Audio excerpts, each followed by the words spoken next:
Here's this vintage LSI home, or the so-called heater, and this is the real name of that.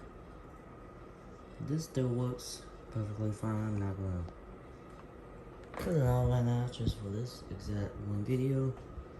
I thought just show it off. This comes off as well. Just wait. There's nothing to pull fully off, but you see the inside of it. Or maybe not. Oh, there it is. It's inside of it.